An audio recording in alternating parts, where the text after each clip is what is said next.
Karen? Karen? Kinatok ng matanda ang kwarto ni Karen pero hindi ito sumasagot. Kaya naman binuksan niya na lang ito at nakita niya na natutulog pala ito. Nilagay ng matanda ang pagkain ni Karen sa mesa at niligpit nito ang mga damit na nakakalat sa sahig. Kita niyang mahimbing pa rin natutulog si Karen kaya iniwan na lang niya ito at lumabas ng kwarto.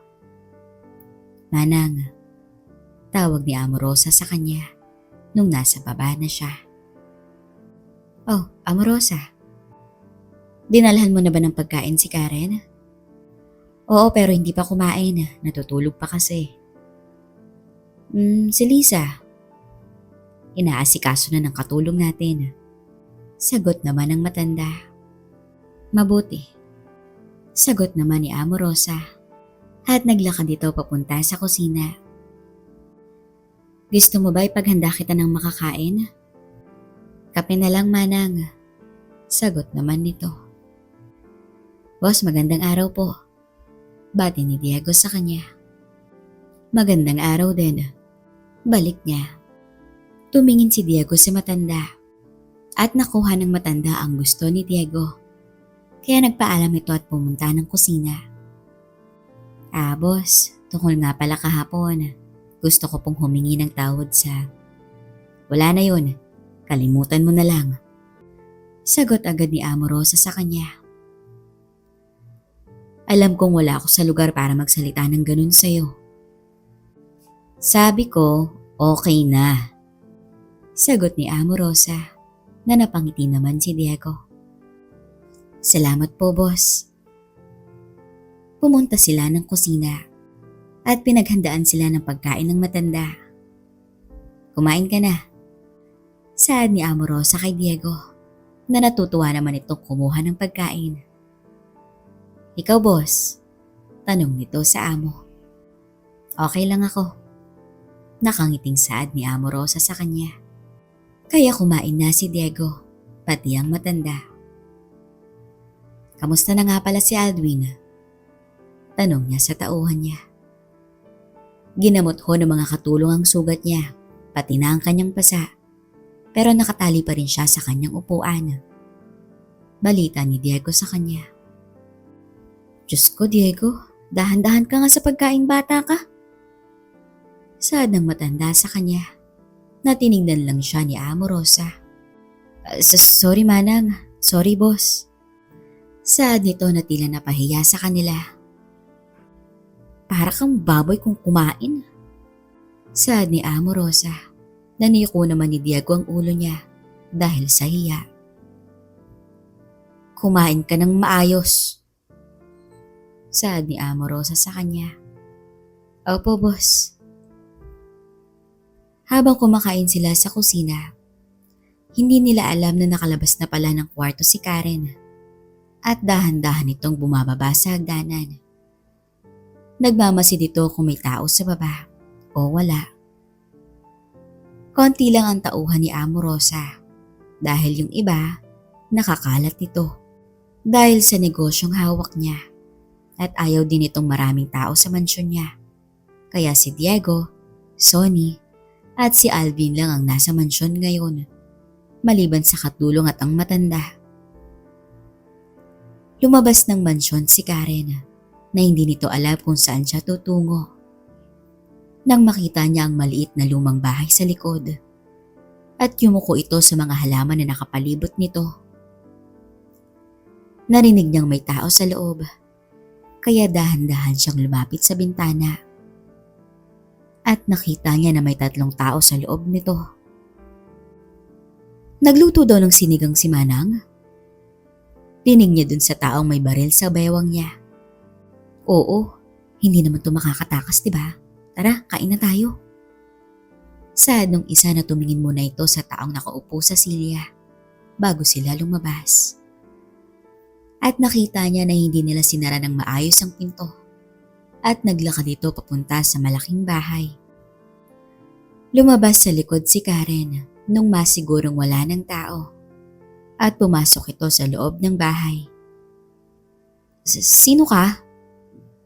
Tanong ni Aldwin nung marinig niyang may pumasok sa loob. Tinignan siya ni Karen at tinawakan niya ito sa muka. Na umatras naman si Aldwin na tila takot nito. Hinawakan ni Karen ang telang nakatakip sa mata ni Aldwin at tinaas niya ito. Nakita niyang napapikit pa si Aldwin dahil sa sinag ng araw sa may bintana. Kilala kita. Saad ni Karen sa kanya. Nabinuka naman ng dahan-dahan ni Aldwin ang kanyang mga mata. At nagulat na lang ito nung makita niyang nakatayo sa kanyang harapan si Karen. Ikaw? Paano ka nakarating dito?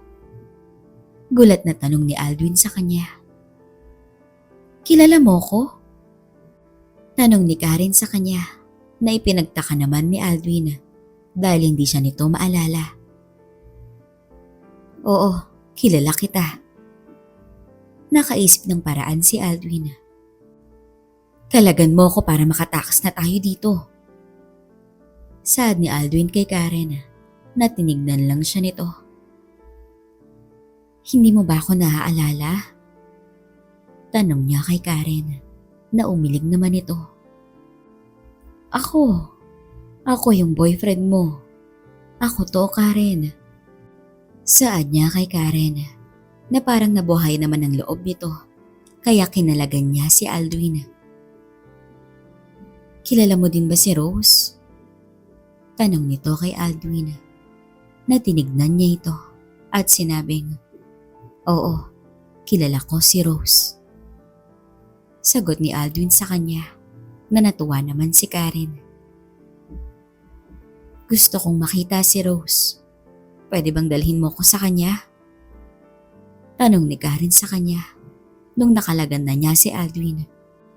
Nagmamadali itong pumunta sa bintana at sumilip sa labas. Pwede ba?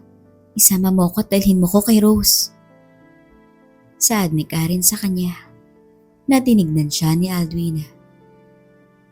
Takti, nababaliw na talaga tong babaeng to. Saad niya sa kanyang sarili. Oo, sige, dadalhin kita sa kanya. Saad niya kay Karen. Kaya hinawakan niya to sa kamay at lumabas sila. Teka lang, saad ni Aldwin sa kanya. Nayumuko sila at nagtago sa mahabang halaman. Nakita nito ang mga kotseng nakaparada sa garahe. Kaya pumasok sila sa loob at hinanap ni Aldwin ang susi. Ano bang hinahanap mo? Tanong ni Karen sa kanya. Susi. Kailangan natin ng susi. Diba gusto mong pumunta kay Rose? Desperadong saad ni Aldwin sa kanya. Nakita niyang naglakad si Karen papunta sa isang maliit na cabinet at binuksan nito. Ito ba? Tanong niya na natuwa naman si Aldwin nang makita niya ang mga susi sa loob nito. Sumakay na sila at pinandar na ni Aldwin ang SUV na sinakyan nila. At walang sabi nitong inapakan ng gasolinadora at tumakbo ito papunta sa gate. Nakita nila sa likod na lumabas ang mga tauhan ni Amorosa at binanggaan ni Aldwin ang gate at nakatakas sila. Woohoo! Pagsisigaw ni Aldwin na natawa si Karen. Salamat Karen, salamat. Saad ni Aldwin sa kanya. Naniyakap naman siya ni Karen, kaya muntik na silang mabangga. Tinulak niya ito. Langya, mababangga tayo. Saad niya kay Karen na tinignan lang siya nito. Mag-seatbelt ka. Utos ni Aldwin kay Karen na kusang sumunod ito sa kanya. At mabilis na pinatakbo ni Aldwin ang SUV papalayo sa mansyon. Pucha, nakatakas si Aldwin. Galit na saad ni Diego. Bakit niyo kasi iniwan? Galit na saad ni Amorosa sa kanila. Boss, sorry po. Saad ni Sonia at Alvina. Ma'am? Pagsisigaw ng isang katulong niya nung bumaba ito sa hagdanan. Bakit? Mama, si Karen po, nawawala. Saad ng katulong niya na nanlaki naman ang mga mata ni Amorosa at nagmamadali itong umakyat sa itaas. Narinig nilang sumigaw si Amorosa sa itaas. Kaya tumakbo si Manang at Diego paakyat sa itaas. Boss, bakit?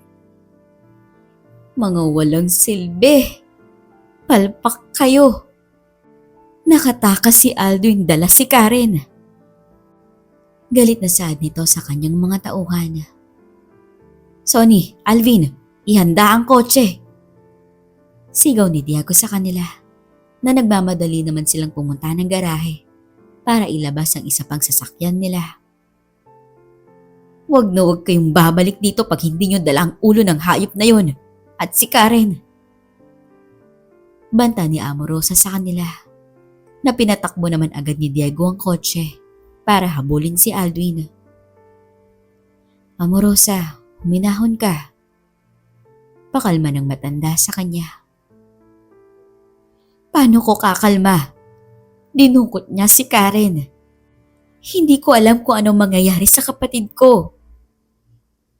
Naluluhang saad ni Amorosa. Please lang, huminahon ka. Umalis na sila, Diego. Alam kong hindi ka nila bibiguin. Naluluhang pagpigil ng matanda kay Amorosa dahil binunot na nito ang baril niya. Manang! Manang! Umiiyak na si Amorosa kaya niyakap siya ng matanda. Andun na si Diego. Alam kong mababawi nila si Karen. Saad ng matanda sa kanya na humahagulgol na ng iyak si Amorosa sa kanyang balikat.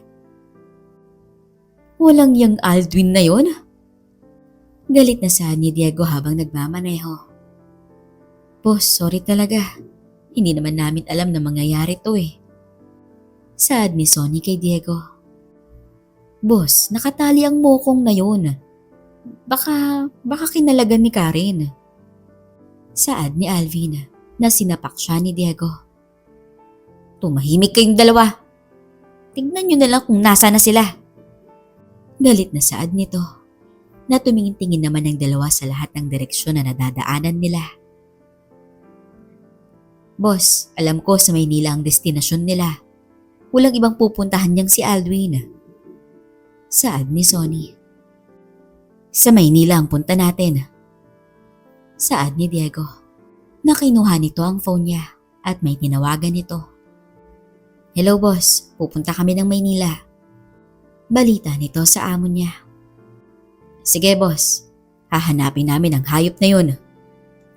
Saad nito sa telepono at binaba niya na ito. Patay ka sa akin, Alduin. Patay ka sa akin kung may mangyaring masama kay Karen.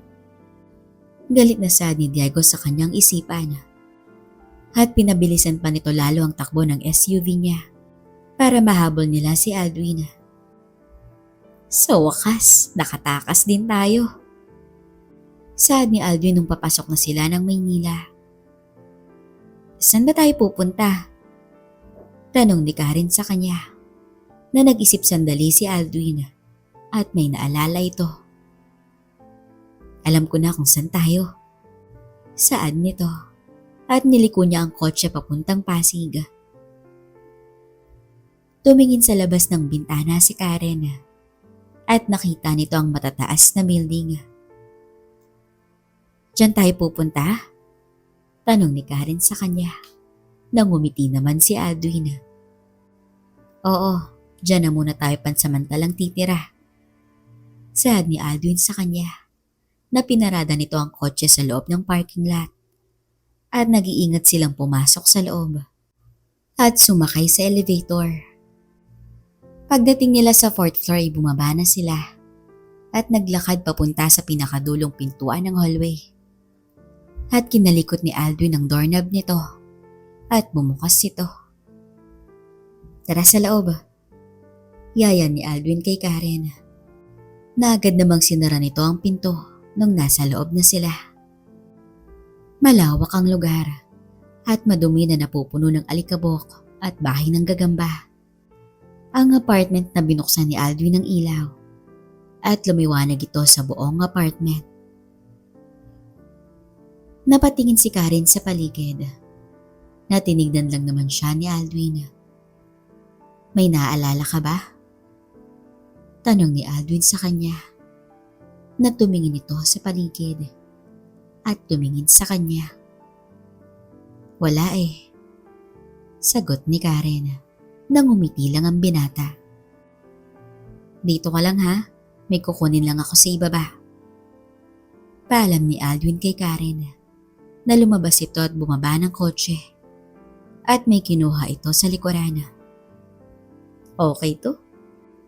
Mga tanga, nag-iwan ng mga gamit sa loob ng SUV. Natatawang saad ni Aldwin na binuhat nito ang malaking bag at inakyat ito sa itaas. Karen! Karen! Tawag ni Aldwin sa kanya. Na lumabas si Karen na nakapanloob na lamang. At nagulat si Aldwin sa kanyang nakita. Mainit kasi kaya tinanggal ko. Saad nito na binaba ni Aldwin ang dala niyang bag at tumingin kay Karen. Kahit masakit ang mga pasa nito sa mukha at nararamdaman niyang kumikirot ang malaking sugat sa katawan niya, hindi niya to inabala nung lumapit siya kay Karen at tinignan niya ito mula ulo hanggang paa. Ang ganda mo talaga, Karen. Saad ni Aldwin sa kanya. Nangumiti lang sa kanya ang babae at niyakap siya nito. Diba sabi mo, boyfriend kita? Tanong ni Karen sa kanya. Tumango lang naman si Aldwin. Ibig sabihin noon, mahal mo ko? Tumango naman sa kanya ang binata. Kung ganon, sa'yo ko. Mahinang saad ni Karen. Naniyakap siya na magandang dilag at hinalikan niya ito sa leeg. Takte, patay tayo nito. Galit na saad ni Diego nung naglilibot sila sa Maynila. Hindi natin alam kung saan natin sila hanapin. Boss, di ba may kapatid si Aldwin dito? Loko, wala na dito ang kapatid niya. Lumipad na papuntang abroad. Saad ni Diego dahil naka-background check sa kanila si Aldwin. Kaya alam nila kung sino at nasaan ang mga kamag-anak nito. Paano yan? Tanong ni Alvin kay Diego. Pucha, kasalanan niyo to. Saad ni Diego sa kanila. Nanilikunan nito ang SUV pabalik sa kanila. Boss, may oras pa naman tayo para hanapin sila. Kabadong saad ni Sonny kay Diego. Hindi na, kailangan na nating bumalik sa mansyon. Saad ni Diego sa kanila. Takting Aldwin na yan, sakit sa ulo. Galit na saad ni Alvin na sumandal na lang ito sa kanyang upuan. At galit itong nakatingin sa labas. Kung ano man ang mangyari, tanggapin niyo ang parusang naghihintay sa inyo sa mansyon. Saad ni Diego sa kanila na naluluha na si Sonny sa takot, pati na rin si Alvin. Diego, tawag ni Amorosa sa kanya sa telepono. Boss, sorry po pero hindi na namin sila mahanap. Balita nito sa amo niya. Nasaan na kayo? Pabalik na kami dyan sa mansyon. Sagot naman ni Diego. Sige, hintayin ko kayo rito. Sagot naman ni Amorosa at binaba niya na ang telepono. Umakyat sa taas si Amorosa at pumunta sa kwarto ni Karen. Karen, nasaan ka na? Naluluhang saad nito. Natinignan niya ang mga litratong nakakalat sa mesa ni Karen. May kinuha siyang litrato at tinignan niya ito at pinunit niya. Lumabas to ng kwarto at bumaba. Amorosa, saan ka pupunta? Tanong ng matanda sa kanya nung makita niya itong papunta sa garahe. Amorosa! Sigaw ng matanda nung sumakay si Amorosa sa kotse niya at umalis ito. Tinawagan niya ito sa telepono pero hindi ito sinasagot ni Amorosa. Kaya naman tinawagan niya si Diego para ipaalam rito na umalis si Amorosa. Ako nang bahala, Manang. Saad nito nung matanggap ang tawag ng matanda. Kinuha ni Amorosa ang telepono niya at may tinawagan siya. Hello?